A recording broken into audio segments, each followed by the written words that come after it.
Lek Bagong pernah berkata bahwa manusia lahir hanya membawa sebuah raga dan juga jiwa. Lalu saat mati akan membawa raga, jiwa, amal, dan juga hutangnya. Dan kalimat tersebut benar adanya. Sebuah hutang memang harus dilunasi. Sekecil apapun nominalnya, hutang tetaplah hutang. Dan biasanya kalau udah ngomongin hutang hanya huru-hara dan kekacauan yang ada di pikiran. Namun, pernahkah kalian mendengar bahwa sebuah hutang bisa mendatangkan cinta dan juga kasih sayang? Belum? Jadi gini ceritanya.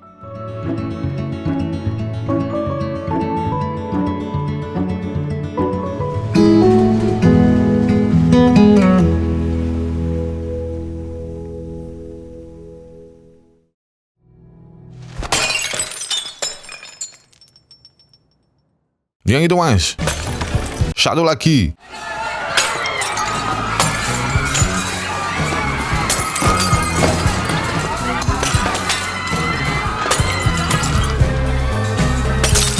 Satu, mas, udah mas, ya Allah, mas, udah mas, kebanyakan, mas.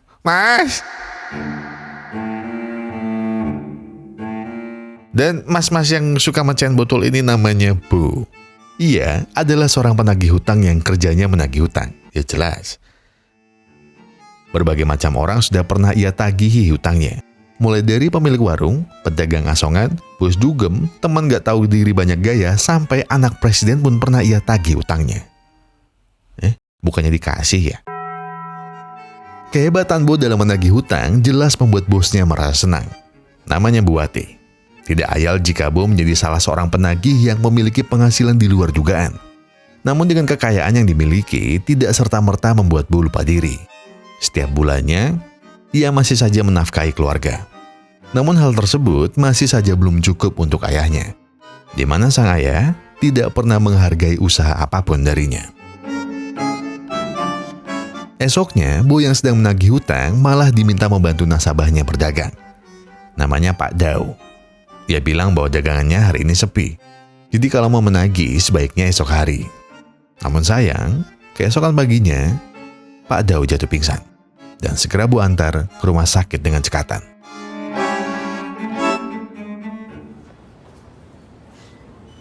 ไม่มีจ่ายก็คุยกันดีๆก็ได้เอามาฝากคุณป่ะ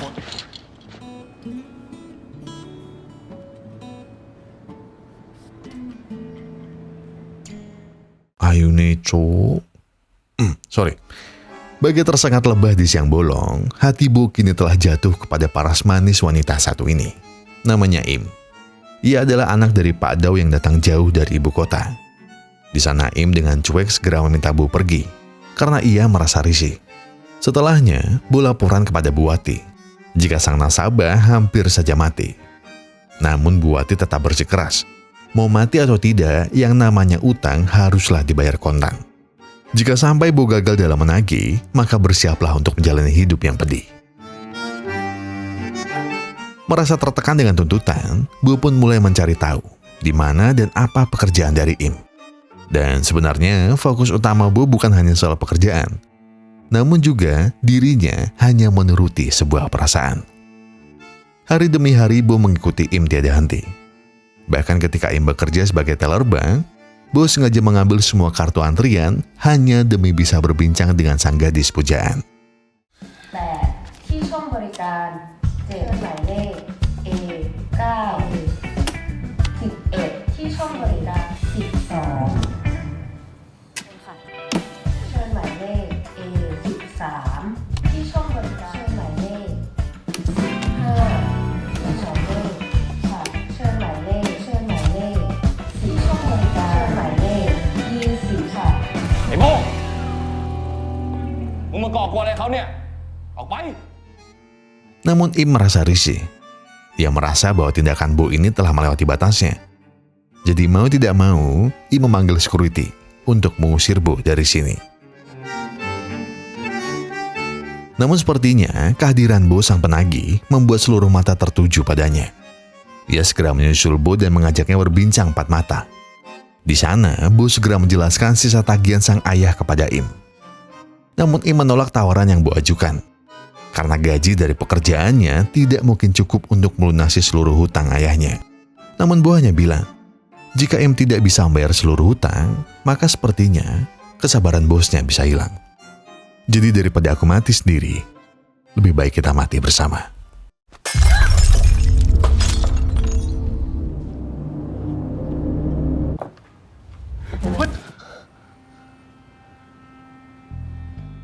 Kaget dengan yang Im lakukan, Bo akhirnya memberikan sebuah penawaran. Namun sebelum itu, ia harus berjanji untuk bertemu Bo di esok hari. Di sana, Bo segera menghampiri Im yang telah menunggunya. Dengan menyodorkan secari kertas, Bo menjelaskan. Kertas ini berisi kolom yang akan Bo warnai jika mereka melakukan kencan. Coklat untuk kencan makan, kuning untuk pegangan tangan, hijau untuk berciuman, dan ungu untuk memberi makan kucing di taman. Dan pink, ya, untuk adu penalti di jalan. Tapi kayaknya yang terakhir ada yang salah deh. Karena tidak punya pilihan, Im pun hanya bisa diam dan menuruti semua yang Bo inginkan.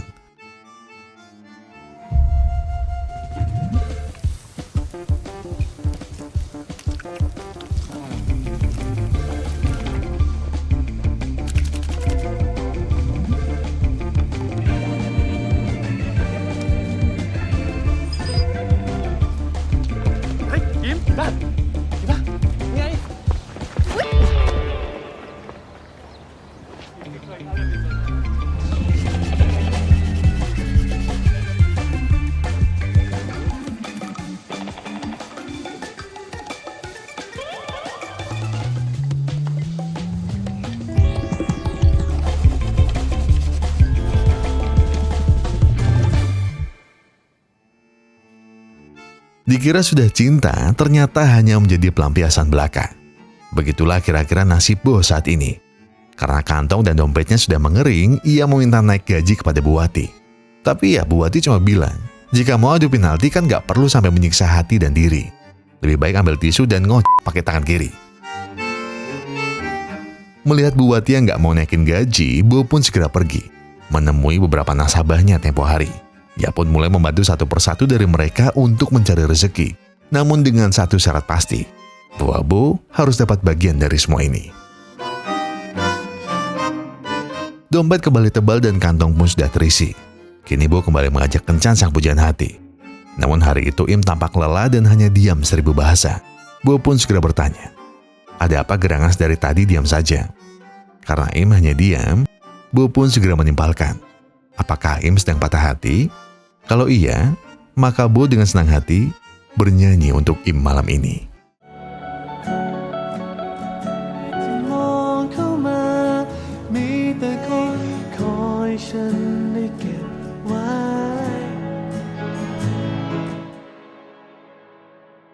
Hubungan dua sejoli ini semakin dekat dari hari ke hari. Kini mereka menjalani harinya bukan hanya demi hutang semata, namun juga karena sudah tumbuh sebuah rasa. Bahkan saking suksesnya menggeluti karir, Bo pun bisa mengajak Im makan di tempat yang mewah, kencan di kebun binatang, mengurus ayahnya yang belum siuman, dan juga menginap di hotel idaman. Bun!อะไรเนี่ย? Olah Bu manuk tok sing mbok pikir. Bukannya nggak mau diajak adu penalti, namun setidaknya Bo harus melingkarkan sebuah cincin di jari. Perkataan Im jelas membuat Bo menjadi bira. Matamu salah ngomong aku. Maksud saya membuat Bo senang hati. Jangankan cincin, dirimu mau makan malam di hotel bintang 8. Sini, jangan banyak tanya. Diam aja dan ku beritahu bagaimana caranya. ขอบใจมากเนาะ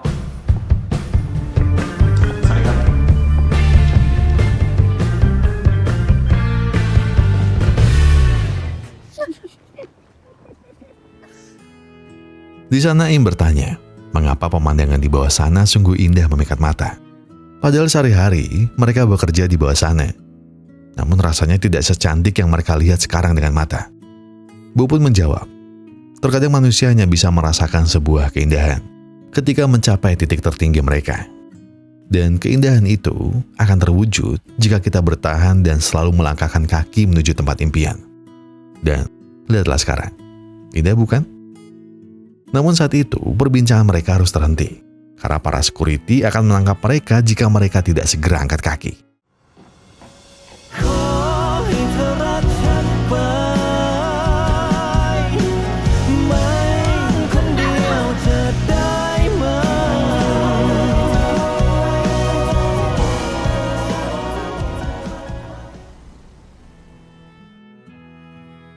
Namun esok harinya, Im dikagetkan dengan sebuah berita yang berkata bahwa telah terjadi keributan di pantai sana.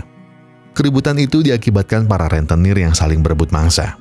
Im pun langsung mendiamkan Bo berhari-hari lamanya. Ia kesal dan marah karena pria yang ia cintai adalah orang jahat yang suka melukai. Sikap dingin yang Im berikan lantas membuat Bo menjadi penuh pikiran. Ia sebal mengapa dirinya diperlakukan seperti ini. Amarahnya pun mulai memuncak. Bo sudah tak bisa lagi berpikir dengan tenang. Dan yang bisa ia lakukan sekarang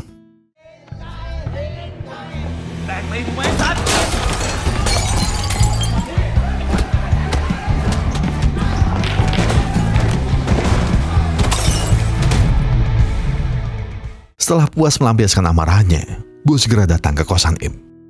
Di sana ia meluapkan semua perasaannya. Ia bertanya, mengapa Im mendiamkannya? Mengapa Im tidak bilang apa kesalahannya? Mengapa sang pujaan hati menjauh dari hidupnya? Tanpa ada jawab dan kata, Im buka pintu dan bilang bahwa sang ayah telah tiada. Im kecewa. Im sedih dan tidak bisa berbuat apa-apa.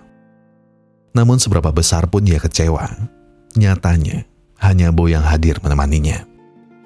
Ia sudah tak lagi punya rumah untuk kembali. Dan kini, hanya Bo lah yang menjadi harapan hidupnya. Tangis pilu dan air mata Im segera Bo seka dari pipinya. Dengan lembut, Bo bilang kepadanya bahwa Im tidak perlu takut lagi. Karena Bo akan selalu berada di sini. Kehadiran Bo di hidup Im telah berganti. Dari seorang pengganggu menjadi orang yang paling ia tunggu. Im bertanya, apakah Bo benar-benar mencintainya? Jika iya, apakah Bo bersedia untuk keluar dan menyudahi masa lalunya? Dengan pertimbangan yang berat, Bo pun mengiyakan permintaan Im. Ia juga berjanji akan berhenti dari pekerjaannya dan memulai hidup yang lebih baik dari sebelumnya. Mereka berdua pun memutuskan untuk tinggal bersama, menabung untuk hari tua, dan juga mencari tempat untuk memulai bisnis mereka. Namun kendala akan selalu ada bagi setiap jiwa yang ingin lepas dari kelamnya. Dikarenakan uang mereka belum cukup untuk bayar sewa, Im pun terpaksa merelakan sebuah gedung tua yang ia niatkan untuk dibangun bisnis mereka. Bo pun segera mendatangi Bu Wati dan bertanya, apakah bisa membantu Bo membangun bisnisnya? Masih kesal karena Bo keluar, Bu Wati hanya bilang bahwa tobat itu lebih susah daripada bertahan hidup. Jika dirinya masih sanggup, Bu Wati punya sekali lagi peluang untuk Bo mendapatkan uang. Bu Wati memiliki satu nasabah besar, seorang bandar judi yang selalu menunggak bayar uangnya. Tahu bahwa hanya Bo yang mampu membuatnya bayar, maka Bu Wati pun menawarkan imbalan yang cukup besar. Jadi, apakah dirimu siap untuk kembali ke jalan yang gelap?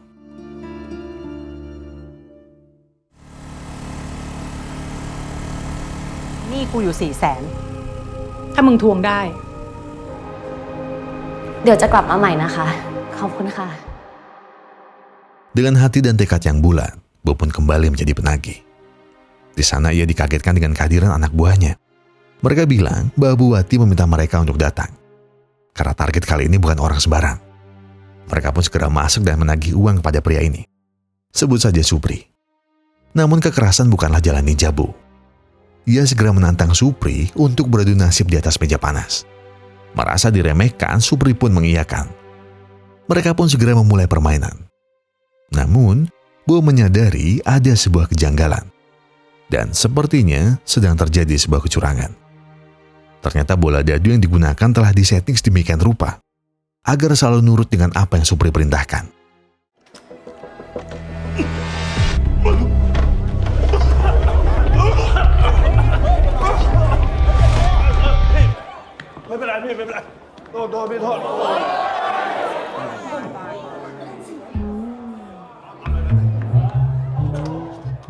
Kegaduhan tersebut jelas dengan sigap Bo manfaatkan. Ia pun segera mengganti dadu di hadapannya dengan dadu yang ia bawa. Hal itu jelas membuat Supri terkejut dan dibuat bertanya-tanya. Namun apakah kemenangan yang diraih Bo akan berjalan dengan mudah? Enggak. Setiap bandar judi pastinya selalu punya sosok di balik bayang mereka. Supri berkata bahwa jangan main-main dengannya. Karena ia adalah adik dari seorang perwira. Jadi majulah kemari. Akan kuhabisi hidupmu sekarang juga.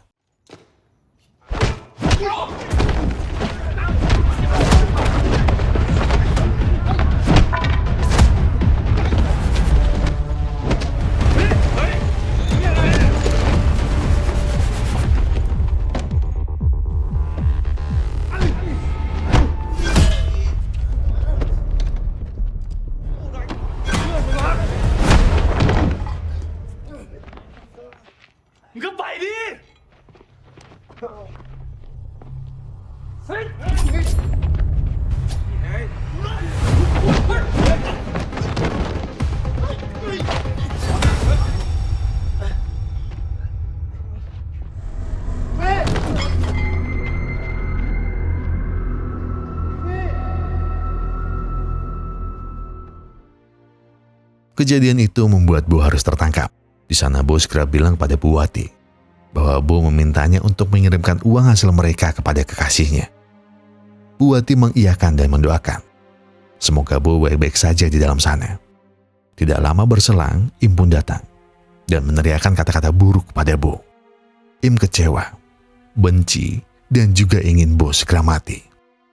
Betapa teganya Bo menggunakan uang tabungannya untuk berjudi. Betapa teganya seorang pria yang ia anggap rumah untuk kembali dengan tega mengkhianati. Apa? Mengapa dirimu begitu pengecut? Mengapa kau tidak mau menemuiku sekarang? Temui aku dan kembalikan semua uangku. Kembalikan semua harapan yang telah kau hancurkan. Kembalikan seluruh waktu yang telah kuhabiskan. Kembalikan. Aku hanya memintamu mengembalikannya. Namun Bo hanya diam. Tanpa berucap sepatah kata pun kepada kekasihnya. Ia hanya bisa menangis dan juga menyesali semua perbuatannya.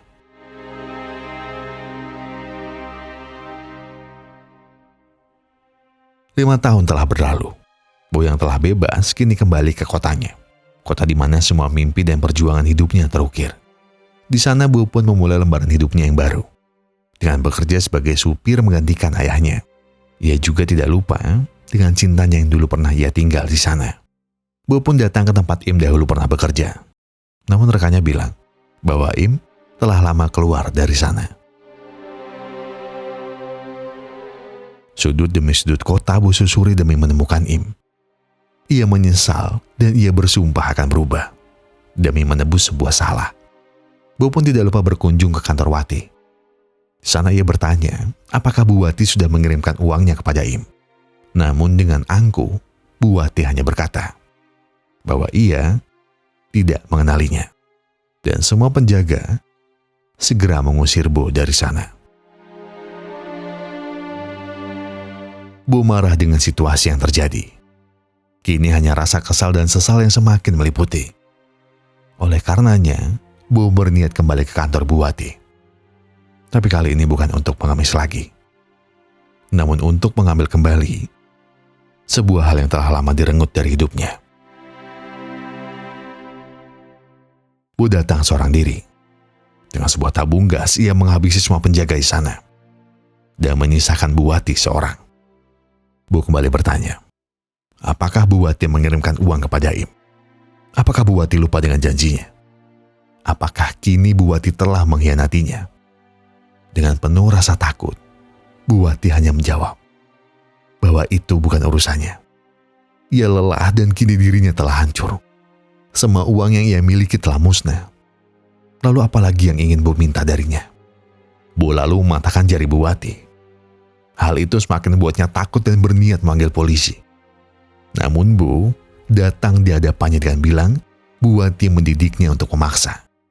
Memaksa orang yang berhutang untuk membayar hutangnya. Karena sekali hutang tetaplah hutang. Jadi daripada Buwati terus berlari, lebih baik mereka berdua mati bersama dan sampai jumpa di dalam neraka.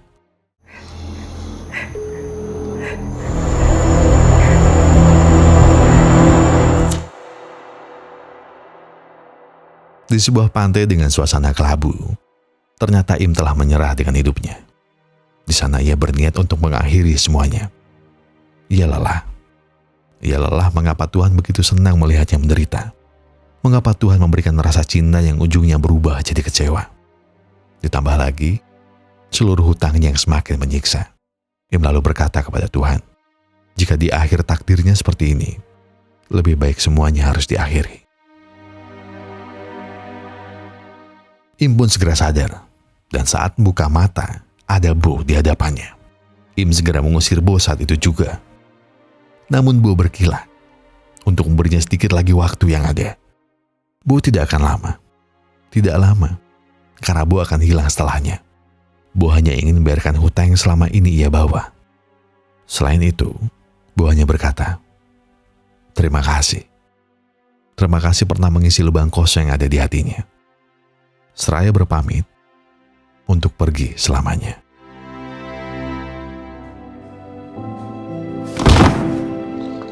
Kun ka? Setelah sadar, kini berganti Bo yang melihat Im di hadapannya. Dan juga Bo berniat melepas seluruh alat bantu yang ada. Tapi Im mencegahnya. Im bilang bahwa Bo harus dirawat di sana. Tapi Bo tidak memiliki uang untuk kesembuhannya. Jadi Bo ingin Im tidak menghalanginya. Dengan sentuhan lembut, Im berkata bahwa Im telah meminjamkan seluruh uang yang Bo berikan kepadanya. Tidak masalah, kita berdua bisa memakai uang itu untuk kesembuhan kita. Tidak masalah kau pernah bawanya pergi dahulu. Dan tidak masalah, karena kau telah menepati janjimu. Kau kembali, kau juga memberikanku sebuah bukti. Kini diamlah di sini. Sembuhlah bersamaku. Mari kita buka lembaran baru. Dan soal uang itu, kau berhutang seumur hidup kepadaku. Bayarlah bukan dengan uang, tapi dengan sebuah kesetiaan dan juga dengan sebuah ikatan.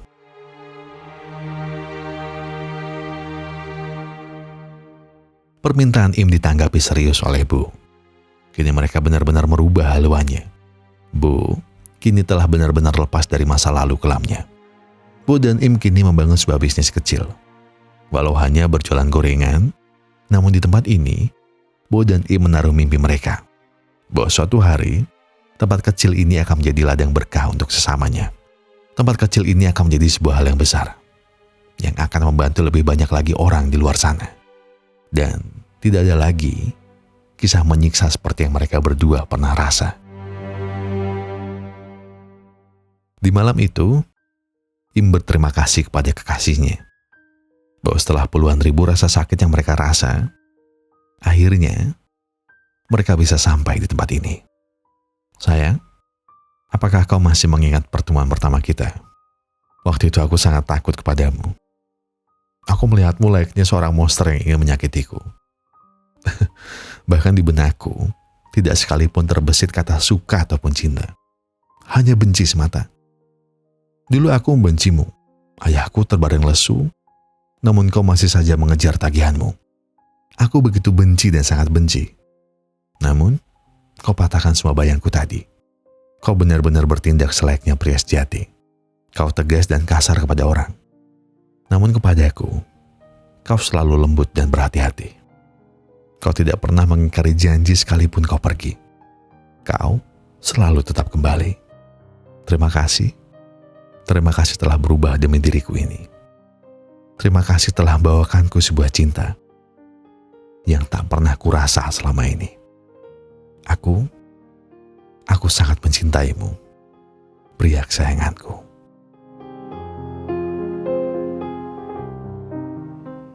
Bo.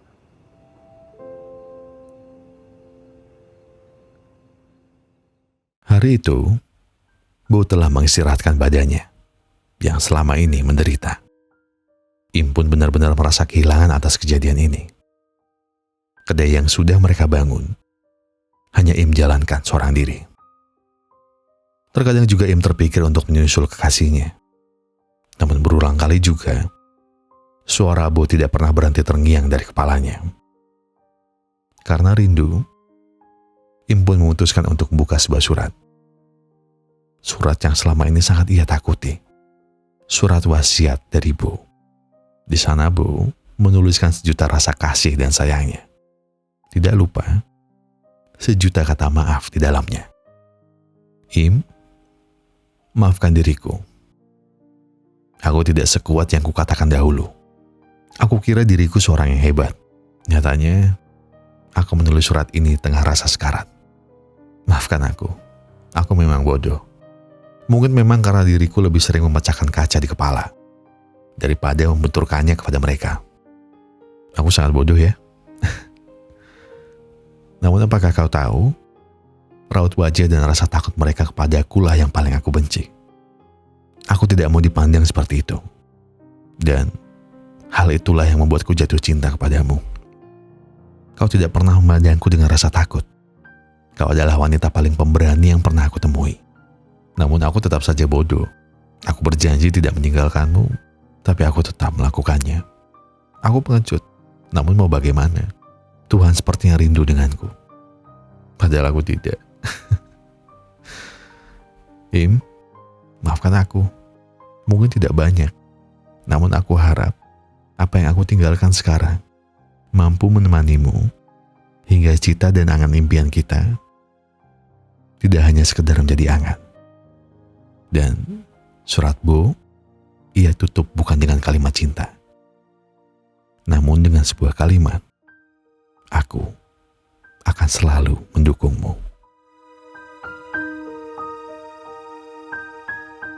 Beberapa tahun pun berlalu. Tampak wajah Im kini lebih tenang dan bahagia. Mungkin kepergian Bo telah berlalu. Namun dengan semua hal yang Bo tinggalkan, Im bisa menjadi lebih kuat dari sebelumnya. Uang tabungan yang dari dulu selalu Bo simpan, telah Im gunakan untuk membangun bisnisnya. Yang kini menjadi salah satu restoran paling viral yang ada. Mungkin belum sebanyak sultan-sultan lainnya. Namun dengan apa yang sudah Im capai saat ini, ia sudah bahagia. Bukan tentang materinya, namun tentang perjalanannya. Perjalanan di mana ia bisa berdiri di tempatnya. Perjalanan yang kini merubah hidupnya. Perjalanan tentang memaknai sebuah arti dari kata hidup itu sendiri.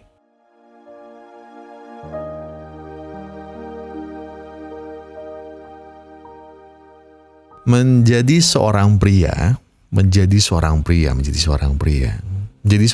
itu bukan hal yang mudah. Ya karena saya pria, saya tahu. Namun bukan berarti menjadi wanita tidak susah. Keduanya memiliki peran masing-masing untuk saling melengkapi. Bukan untuk beradu argumen demi egoisme dan keras kepala diri.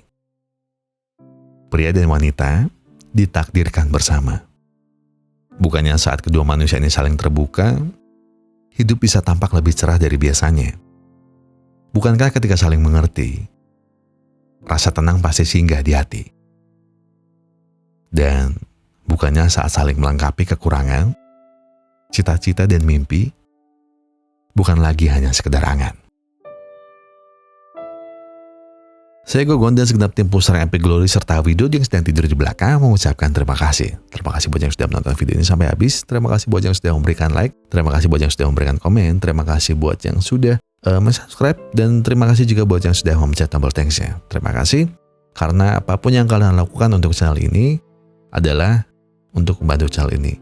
Sudah membantu channel ini untuk berkembang. Sorry di situ. Dan kalau kalian tanya mungkin film-film sebatin agak begini, begitu. Ya, kadang kami pengen bikin film yang relate dengan diri kami ataupun hal yang terjadi di sekitar kami. Tapi dengan niatan, video yang sebatin buat itu bisa membuat hari kalian lebih baik. Sama seperti saat kami ingin memulai sebatin, kami ingin sebatin menjadi berkat bagi banyak orang. Ya, itu ada yang ngorok di belakang. Jadi, sebelum saya tutup video ini, saya ingin kasih pesan. Kalau kalian lagi ada masalah dan itu berat banget, yang tenang, pikirkan dengan kepala dingin, duduk dulu, ya kan, nggak semuanya harus diburu-buru. Tarik napas, buang, tenggak kopinya, ambil koreknya dan sebatin aja dulu. to the city streets, we began to feel the fire. We rise like tall buildings as the chemicals, they take us higher. The night's young and it's just begun as she puts her hand in mine. We wanna chase the night, wanna dance to the light, pull the stars from the sky, just two hearts running wild. Never sleep, never stop, as we shout from the top. We're gonna be two hearts running wild.